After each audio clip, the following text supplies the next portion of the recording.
تو حضرت موسیٰ علیہ السلام کا تھپڑ جیسی ہی اس کو پڑا، وہ اس تھپڑ یا مکے کتاب نہ لا سکا اور موقع پر ہی ڈھیر ہو گیا، ختم ہو گیا۔ ایک مرتبہ حضرت موسیٰ علیہ السلام شہر میں داخل ہوئے۔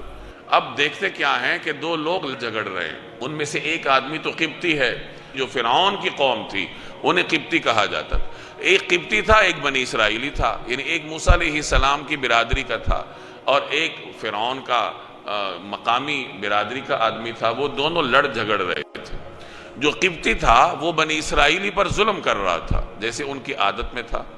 کہا جاتا ہے کہ وہ قبطی فرعون کا شاہی باورچی تھا اور اس نے کچھ اناج باورچی خانے لے کر جانا تھا، تو وہ بنی اسرائیلی کو مجبور کر رہا تھا کہ تم یہ اناج اٹھاؤ اور میرے ساتھ لے کر جاؤ، اور بغیر کسی معاوضے کے اسے یہ خدمت انجام دینے پر مجبور کر رہا تھا، جبر کر رہا تھا۔ ممکن ہے اس سلسلے میں وہ زبردستی میں مار پیٹ سے کام لے رہا ہو۔ تو جب موسیٰ علیہ السلام نے یہ معاملہ دیکھا، تو جب بنی اسرائیلی نے دیکھا کہ موسیٰ علیہ السلام تشریف لا رہے، تو وہ جانتا تھا کہ یہ ہمارے ہمدرد ہیں، ہماری قوم کے ہمدرد ہیں تو فرعون کے محل سے ان کا تعلق، شہزادے ہیں لیکن ہمارے ہمدرد ہیں۔ تو بنی اسرائیلی نے موسیٰ علیہ السلام کو مدد کے لیے پکارا۔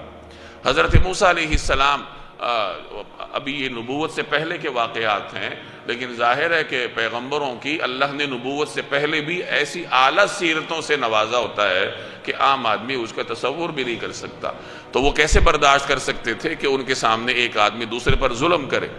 تو انہوں نے اس ظالم قبطی کو ظلم سے روکنے کے لیے اسے ایک تھپڑ یا مکہ مارا۔ حضرت موسیٰ علیہ السلام نے تو عام طریقے سے اس کو ذرا تھپڑ رسید کیا تھا تاکہ اس کو ظلم سے باز رکھا جائے، لیکن وہ اس تھپڑ یا مکے کتاب نہ لا سکا اور موقع پر ہی ڈھیر ہو گیا، ختم ہو گیا۔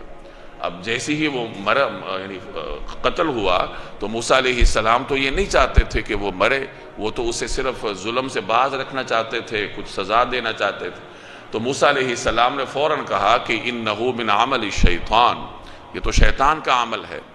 ہر وہ کام جس سے لوگوں میں فتنہ اور فساد ہو یا لوگوں اور اللہ کے درمیان جو تعلق ہے وہ خراب ہو، تو اس سے شیطان خوش ہوتا ہے، گویا کہ وہ شیطانی کام ہوتا ہے۔ چونکہ یہ قتل ایسا معاملہ تھا کہ اس سے فتنہ ہو سکتا تھا بنی اسرائیلیوں اور قبطیوں کے درمیان، تو موسیٰ علیہ السلام نے اس عمل کو شیطان کی طرف منسوب کیا کہ یہ تو ایک شیطانی عمل تھا جو کہ میرے ہاتھ سے ہو گیا۔